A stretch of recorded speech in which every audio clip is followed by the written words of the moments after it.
당신은 제자를 양육하고 계신가요? 잭 푸닌. 위대한 사명 The Great Commission에 실제로 순종하기. 위대한 사명은 마태복음에도 나오고 마가복음에도 나옵니다. 마태복음은 모든 민족으로 제자를 삼으라이고 마가복음에는 온 세상에 가서 모든 사람에게 복음을 전하라입니다.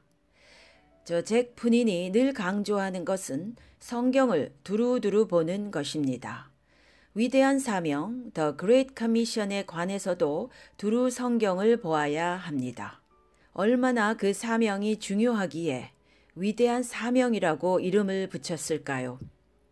예수님을 구주로 믿는 모든 신자에게 주어진 가장 위대한 사명이요. 거기에 대한 순종을 자기 일생의 목표로 삼아야 하는데요. 이 위대한 사명은 마태복음과 마가복음을 통해서 볼 때 두 부분으로 이루어져 있다는 것입니다. 하나는 전도이고 또 하나는 제자 삼기입니다. 성숙한 신자는 예수님의 모든 계명에 관심을 기울이고 순종하려고 합니다. 만약 여러분이 요즘 위대한 사명에 관심이 없고 그래서 거기에 대해 기도하지 않거나 그 일에 참여하지 않고 있다면 적어도 당신은 성숙한 신자, 성숙한 제자는 아닌 것이 확실합니다. 전도. 너희는 온 천하에 다니며 만민에게 복음을 전파하라. 사실 이 명령에 진짜 자기가 순종하려고 할 때 쉽게 마음먹은 대로 할 수 있는 일이 아닙니다. 온 천하에 다니는 것도 쉽지 않고 거기서 복음을 전하는 일은 더욱 어렵습니다. 그러나 사도행전 1장 8절에 오직 성령이 너에게 임하시면 너희가 권능을 받고 그래서 성령이 임한 성도, 성령의 인도함을 받는 성도는 거의 실현 불가능할 것 같은 그 임무, 온 천하에 다니면서 복음을 전하는 일을 가능하게 할 수 있는 것입니다. 물론 모든 신자들이 에베소서 4장 11절에 복음 전하는 자가 될 필요는 없습니다. 그렇지만 위대한 사명, 즉 온 천하에 다니면서 복음을 전파하는 일은 모든 신자에게 주어진 명령임에 틀림없습니다. 쉽게 말하면 단기 선교라도 가야 한다는 것이죠. 예수님의 모든 명령에 순종하는 성숙한 신자가 되기 위해서는요. 증인은 그저 복음만 전하면 그것으로 끝입니다. 그가 믿든지 말든지 그건 차제의 일입니다. 일단 증거하고 전도하는 일을 수행함으로써 주님의 계명에 순종하게 됩니다. 그렇지만 복음 전하는 자는 복음을 전하는 일로부터 시작해서 종국에는 거기에 교회까지 세우는 사명이 있습니다. 물론 거기에는 사도, 선지자, 목사 같은 다른 직임의 도움을 받게 되고 동역도 하게 됩니다. 그렇지만 궁극적 목표는 전도로 끝나지 않고 그리스도의 몸을 세움입니다. 즉 교회까지 세우는 것입니다.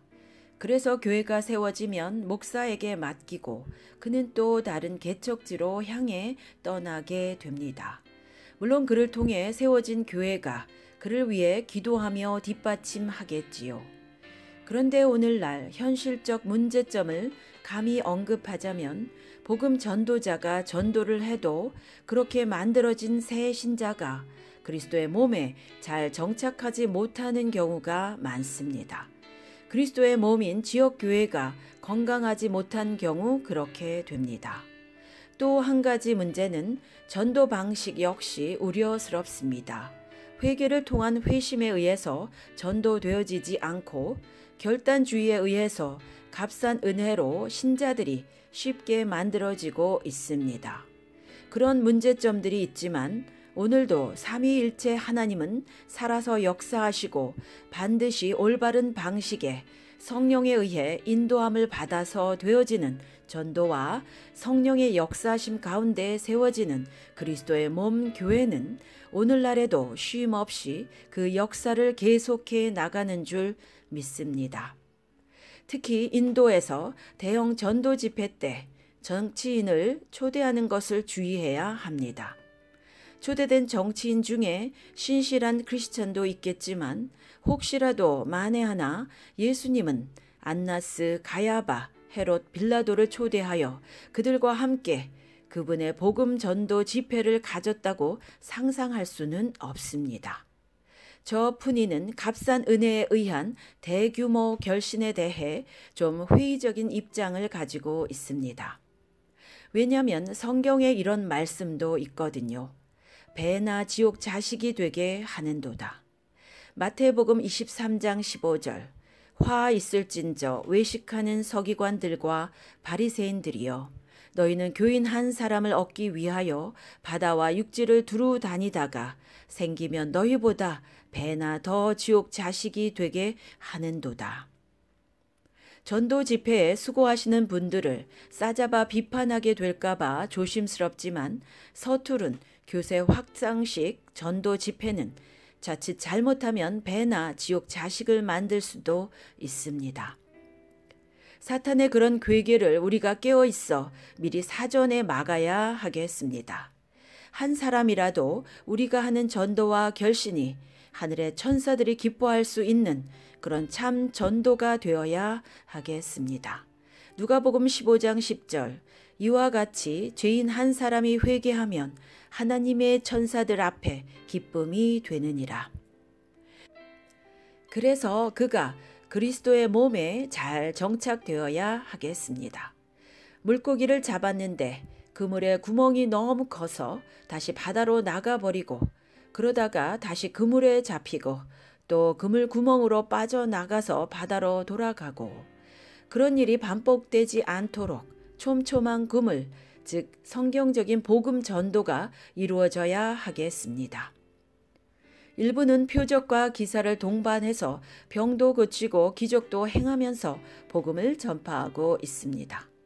이런 방식도 조심해야 되는데요.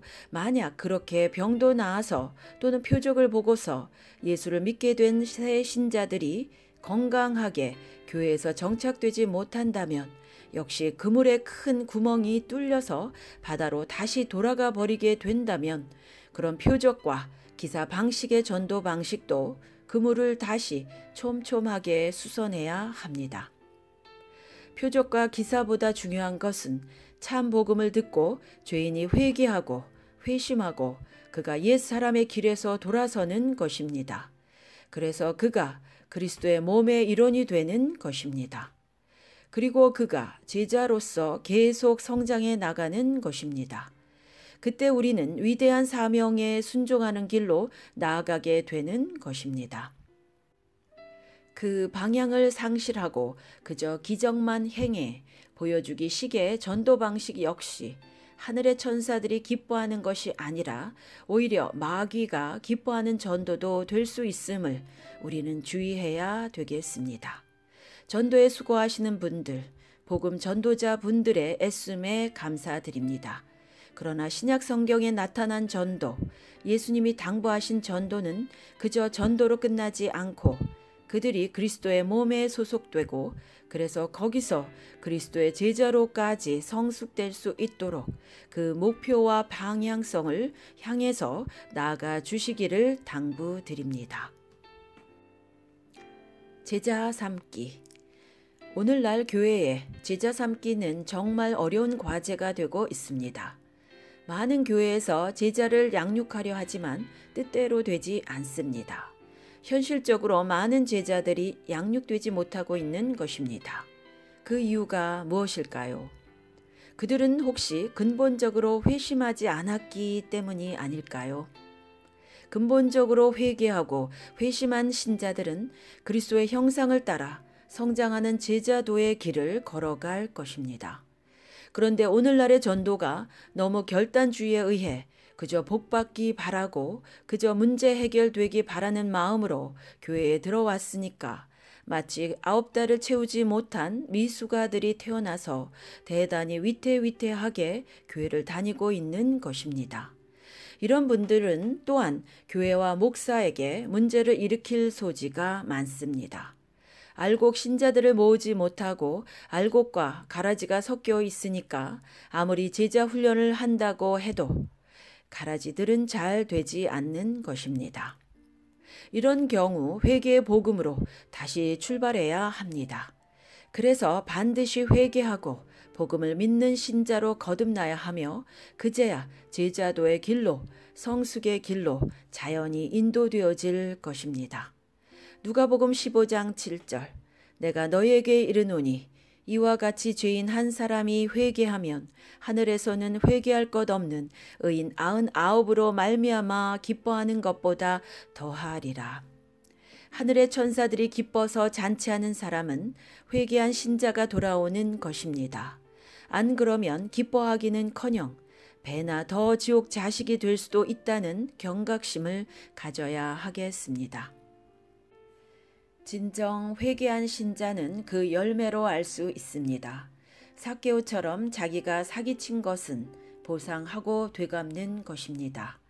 전에 지은 죄를 미워하고 다시는 그 죄를 짓지 않는 것입니다. 그리고 날마다 회개하며 말씀에 순종해 거룩한 삶을 추구합니다. 비록 하루아침에 완벽한 사람이 되는 것은 아니지만 그 거룩의 방향성을 지향하며 나아가게 되는 것입니다. 그렇지 못하고 복받고 문제 해결의 방향으로 지향해 나간다면 그는 첫 단추부터 잘못 끼운 것입니다. 회개 없이 신자가 된 것입니다. 우리는 함부로 가볍게 이 집의 구원이 이르렀도다를 선포하지 말아야 합니다. 예수님이 삭개오의 집에서 이 집의 구원이 이르렀고 그는 아브라함의 자손이로다 라고 선포하신 것은 삭개오가 철저히 자신을 회개하고 자기가 사기친 것은 4배로 갚겠다고 약속한 후였습니다. 즉 진정한 회개의 열매를 보시고 예수님은 이 집의 구원이 이르렀다고 선포하신 것입니다. 값싼 구원의 남발이 아니었습니다. 예수님께서 지상명령, 위대한 사명으로 부탁하신 것은 이렇게 전도로 끝나지 말고 계속해서 그를 제자로 양육해 나가라는 것입니다. 자기가 성숙한 크리스천 리더가 되기 원하는 사람은 이렇게 전도와 제자 양육에 자기 사역의 목표를 맞추고 늘 그 목표를 향해 조정해 나가는 삶을 살아갑니다. 또 이러한 거룩한 목표에 필요하면 얼마든지 서로 동역할 수 있습니다. 여기서 전도받고 저기 가서 제자 양육을 받고서 또 더 훌륭한 스승 아래서 더 성장할 수도 있겠습니다. 그게 어떤 개인적 이기심에서 오는 것이라면 내 교회, 내 성도, 내 제자 이런 의식은 버릴 수 있어야 하겠습니다. 나를 통해 전도를 받고서 그가 다른 교회로 떠나간다 하더라도 그리스도의 교회, 그리스도의 성도, 그리스도의 제자이므로 우리는 기뻐할 수 있어야 하겠습니다. 만약 이런 일에 방해를 놓는 사역자가 있다면 그는 하나님의 심판대 앞에서 추궁을 당하게 될 것입니다. 제자가 되기 위한 조건. 누가복음 14장 25절로 35절은 제자가 되는데 필요한 조건을 매우 명확하게 보여줍니다. 그 비유에 보면 예수님은 건물을 짓기 시작했으나 기초만 놓은 채 완공하지 못한 어리석은 사람의 예를 드십니다. 왜냐하면 그는 처음에 전체 비용을 계산하지 않고 건축을 시작했기 때문입니다. 그 비유가 의미하는 바는 제자가 되려면 어떤 비용 지불을 애당초 염두에 두어야 한다는 것입니다. 어떤 사람들은 예수를 믿은 지 수년이 지났지만 제자가 되는 데 따르는 대가 또는 비용을 아직 한 번도 계산해 보지 못한 사람이 있습니다. 그런 신자는 맛을 잃어 사람들 발에 밟히는 소금 신세가 될 뿐입니다. 그 제자가 되는데 치르는 대가라는 것은 주님을 따르는데 방해가 된다면 가족이나 친척이라도 우선순위에서 밀어내줘야 하며 자기를 부인하고 날마다 자기 십자가를 져야 하며 물질의 소유에 대한 자기 욕심을 내려놓아야 합니다. 이 3가지가 제자가 되는 데 있어서 최소한의 치르는 대가, 요구 조건입니다. 이 3가지를 차례로 살펴보겠습니다. 가족을 미워함. 누가복음 14장 26절. 무릇 내게 오는 자가 자기 부모와 처자와 형제와 자매와 더욱이 자기 목숨까지 미워하지 아니하면 능히 내 제자가 되지 못하고. 이 구절을 오해하면 가족을 저버리라는 뜻으로 들리지만 우리가 하나님 사랑하기를 제일 우선순위에 두면, 그래서 예수님의 제자가 되면 정말 가족을 더 잘 사랑할 수 있게 됩니다. 왜냐하면 전에는 그저 인간적인 정으로 또는 내 욕심으로 가족을 사랑했었지만 이제는 거룩한 사랑으로 가족을 돌보고 섬기고 헌신하게 되기 때문입니다. 예수님이 지상에 계실 때 그분의 모범을 보십시오. 그분은 자신의 미망인 어머니를 사랑하셨지만 그럼에도 불구하고 작은 일에서도 하늘 아버지의 온전한 뜻에서 벗어나도록 가족이 영향을 미치지 못했습니다. 우리는 가나에서의 혼인잔치에서도 이 사실을 봅니다. 거기서 예수님은 어머니의 속삭임에 따라 행동하기를 거부했습니다. 그렇지만 예수님은 거룩한 사랑으로 어머니를 사랑하고 돌보셨습니다. 그래서 십자가에서 돌아가실 때도 제자 요한에게 어머니 마리아를 부탁하셨고, 실제로 전승에 의하면 사도 요한은 모친 마리아를 나중에 그가 에베소 교회를 섬길 때까지도 끝까지 돌보았다고 합니다. 또한 마태복음 16장에서 베드로가 예수님이 십자가를 지시는 길을 막았을 때 얼마나 그를 엄하게 꾸짖으셨는지 보십시오. 사탄아, 내 뒤로 물러가라고 하셨습니다. 예수님은 하나님 사랑과 그 뜻을 행함을 형제 사랑보다 더 우선하셨다는 뜻입니다. 베드로가 예수님을 미워서 그런 제안을 한 것이 아니라 예수님을 사랑했기에 그런 제안을 했죠. 그러나 인간적 사랑이었습니다. 예수님이 베드로가 미워서 그런 꾸짖음을 하신 게 아닙니다. 베드로를 사랑했지만 그보다 하나님의 뜻을 더 사랑하셨기 때문입니다. 지금 우리는 제자도에 관해 공부하는 중입니다. 제자가 치르는 대가가 있는데 첫 번째로 하나님을 사랑하고 하나님의 뜻이라면 인간적인 가족이나 형제 사랑도 내려놓는 것입니다. 그 방면에 훈련되고 헌신된 사람이 제자라는 것입니다. 이렇게 예수님은 부활하신 후에도 디베라 바닷가에서 베드로를 만나셔서 네가 다른 사람들보다 나를 더 사랑하느냐를 물으시고 3번이나 확인하신 후에 양떼를 치고 돌보는 일을 그에게 맡기셨습니다. 제자가 되고 또한 제자를 키우는 사람은 그분의 양떼를 치는 목자는 하나님을 누구보다 더 사랑하는 사람이 그 선결 조건인 것입니다. 그런데 에베소 교회의 지도자는 계시록 2장에 보면 처음 사랑을 버렸습니다. 그러자 하나님은 촛대를 옮기시겠다고 선포하셨습니다. 제자에게 있어서 사랑이 없음은 곧바로 지도자의 자격을 상실하는 것이기 때문입니다. 시편 73편 25절. 하늘에서는 주 외에 누가 내게 있으리요 땅에서는 주밖에 내가 사모할이 없나이다. 그런데 간혹 예배 시간에 간절히 경배 찬양을 하며 눈물을 흘리는 신자도 있습니다. 참 감동적입니다만 그러나 진정으로 예수님을 사랑하는 사람은 그런 감정적으로 고조된 사랑이 아니라 나를 사랑하는 자는 내 계명을 지키리라는 말씀처럼 예수님의 계명에 충실한 그 사람이 진정 예수님을 사랑하는 제자입니다. 제자가 되는 조건 2번째, 자신을 미워함. 누가복음 14장 26절. 무릇 내게 오는 자가 더욱이 자기 목숨까지 미워하지 아니하면 능히 내 제자가 되지 못하고. 이 말씀을 한 번 더 강조해서 예수님은 이렇게 설명하십니다. 누구든지 자기 십자가를 지고 나를 따르지 않는 자도 능히 내 제자가 되지 못하리라. 이 말씀은 예수님의 모든 가르침 중에서 신자들이 가장 무시하는 순종하기를 건너뛰는 말씀 중 하나입니다.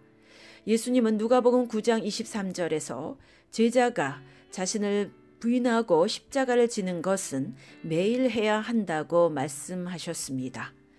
또 무리에게 이르시되 아무든지 나를 따라오려거든 자기를 부인하고 날마다 제 십자가를 지고 나를 따를 것이니라. 예수님은 매일 성경을 읽어라고 직접 말씀하신 적은 없습니다. 다만 십자가 지는 일은 매일 해야 하는 것으로 가르치셨습니다. 우리 자신을 부인하는 것은 우리가 아담으로부터 물려받은 인생을 미워하는 것과 같습니다. 십자가를 지고 가는 것은 그 물려받은 자아를 죽음으로 몰아넣는 것입니다. 우리가 그것을 죽일 수 있기 전에 우리는 먼저 그 삶을 싫어해야 합니다. 그렇지 않으면, 즉 우리가 자아를 미워하지 않으면, 즉 스스로 자아를 죽이지 않으면 나중에 그 옛사람, 그 변화되지 않은 내 자아가 나를 죽입니다. 나를 삶의 구렁텅이와 낭떠러지기로 빠뜨립니다. 그래서 결국 우리 인생을 파멸로 몰아넣습니다. 그 주범이 바로 나의 옛사람, 옛성품, 즉 나의 옛 자아입니다. 그래서 예수님은 자기를 부인하고 자아를 십자가에 못 박아 죽이라고 말씀하신 것입니다. 우리의 옛 자아는 그리스도인의 삶의 가장 큰 적입니다. 성경은 다른 말로 이것을 육체라고 부릅니다. 육체는 우리 안에 악한 정욕의 상점입니다. 우리 자신의 유익, 자기 자신의 기쁨, 자신의 정욕, 우리 자신의 길 등을 추구하라고 항상 우리 자신의 뜻을 행할 것을 유혹합니다. 그 결과는 파멸인데 말입니다. 그래서 예수님은 우리의 삶을 미워하거나 잃는 것에 관해 반복해서 말씀하셨습니다. 사실 이 구절은 복음서에서 6번이나 반복됩니다. 우리 자신의 권리와 특권을 추구하는 것을 포기하고 우리 자신의 명성을 찾지 않고 우리 자신의 야망과 이익을 버리고 우리 자신의 길을 찾는 것을 그만두는 것입니다. 우리는 누구든지 예수님의 제자가 될 수 있습니다. 다만 이런 식으로 기꺼이 자신의 옛 자아를 포기하고 십자가에 못 박는 사람만요. 그것도 매일이요. 제자가 되는 세 번째 조건은 우리 자신의 모든 소유물을 포기해야 한다는 것입니다. 예수님은 너의 모든 소유를 포기하지 않는다면 나의 제자가 될 수 없다고 말씀하셨습니다. 여기서 소유란 물질만을 뜻하지 않고 물질을 포함한 우리 모든 것들을 광범위하게 뜻합니다.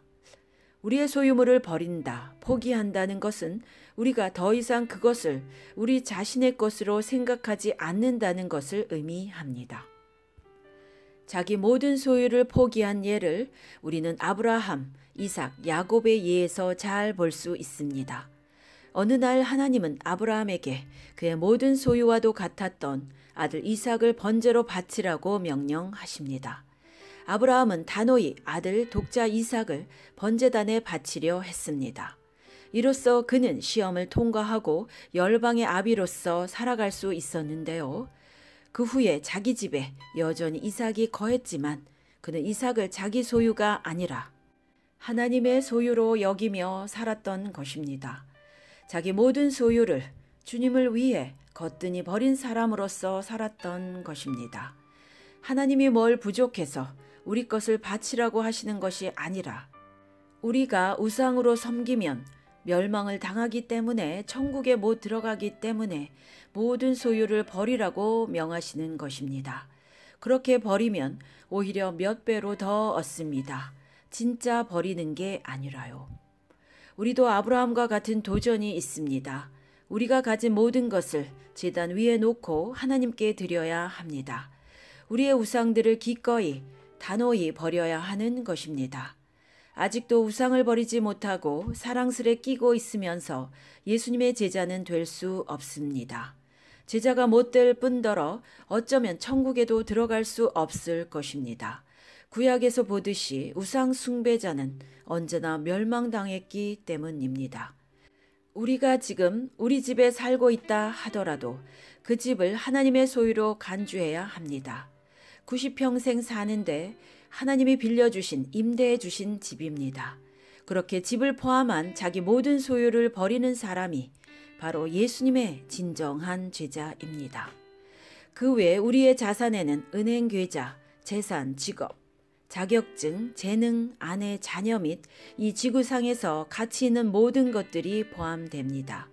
우리가 진정한 제자가 되고 싶다면 우리는 번제단 위에 그걸 다 기꺼이 드릴 수 있어야 합니다. 왜냐하면 하나님은 나를 구원하시기 위해서 가장 귀하신 아들, 독생자 예수님을 십자가 위에서 죽게 하셨습니다. 내가 받은 구원은 그토록 소중한 것입니다. 더욱이 나의 소유물들이 내게 우상이 되어서 내가 하나님을 믿고 섬기는 데 지장이 되고 나를 범죄로 인도하는 도구가 된다면 그것들을 다 번제단 위에 올려놓아야 하는 것입니다. 이것이 내 구원에 꼭 필요하니까 하나님이 바치라고 하시는 것입니다. 그 사람이 진정으로 마음과 뜻과 목숨과 힘을 다하여 하나님을 제일 먼저 사랑하는 사람입니다. 그게 관념적 믿음이 아니라 다 포기한 증거로 딱 드러나는 것입니다. 물론 바친 사람에게는 하나님이 더 많은 소유로 갚아주실 것입니다. 아브라함이 열국의 아비가 된 것처럼요. 제자 양육은 좁은 길. 예수님은 마태복음 28장 20절에서 제자를 삼으라는 위대한 사명을 주시면서 덧붙여 내가 너희에게 분부한 모든 것을 가르쳐 지키게 하라고 명하셨습니다. 그럼 오늘날 우리 지역교회 안에서 정말 예수님이 말씀하신 모든 것을 가르치고 있나요? 또한 예수님이 말씀하신 모든 것을 지키려는 제자들이 있나요? 있으면 몇 명이나 되나요?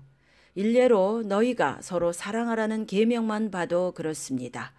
정말 교우들이 서로 사랑하라는 계명을 잘 지키는 교회는 찾아보기 쉽지 않습니다.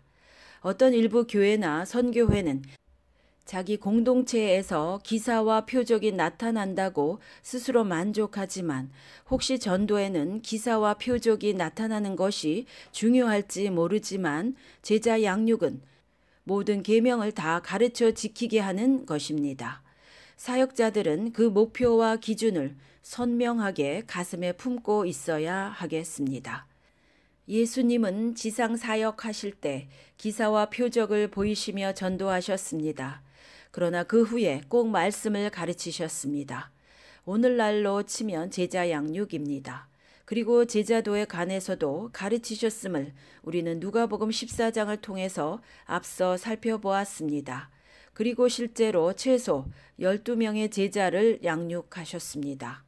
예수님이 제자 양육에 관련된 말씀을 가르치시자 많은 군중들의 반응은 그 말씀이 어렵도다 하였고 또한 실제로 많은 군중들이 예수님을 떠나버리기도 했습니다. 그래서 예수님의 제자들만 달랑 남았던 적도 있었습니다. 그러나 세상을 변화시킨 사람들은 수많은 무리의 군중들이 아니라 몇 사람밖에 안 되는 소수의 제자들이었습니다. 그래서 오늘날 21세기에서도 우리는 1세기 예수님의 사역과 사도들의 사역을 그대로 계승해서 똑같이 해야 하는데 예수님이 그렇게 하라고 위대한 사명, The Great Commission을 주셨는데 그것은 전도와 제자 양육입니다. 제자 양육이란 가족보다 예수님을 더 사랑하는 사람, 날마다 자기를 부인하고 자기 십자가를 지고 따르는 사람, 자기 모든 소유를 그 우상을 버리는 사람이며 나아가 예수님이 분부하신 모든 것을 다 지키는 사람입니다. 오늘날 예수님이 분부하신 모든 것을 다 가르쳐 지키게 하겠다는 소원을 품은 사람, 즉 제자 양육의 소원을 품은 사람을 찾기 쉽지 않습니다. 그러나 어디엔가는 있을 것입니다. 그래서 교회가 지난 2000년을 계속 이어서 내려왔거든요. 그런 진정한 제자들이 없었고 진정한 기독교 신앙이 실종되었다면 기독교는 과거 역사에 어느 시점에 무너지고 끊어지고 말았을 것입니다. 생명으로 인도하는 길이 좁고 협착하며 찾는 이가 적습니다. 아멘.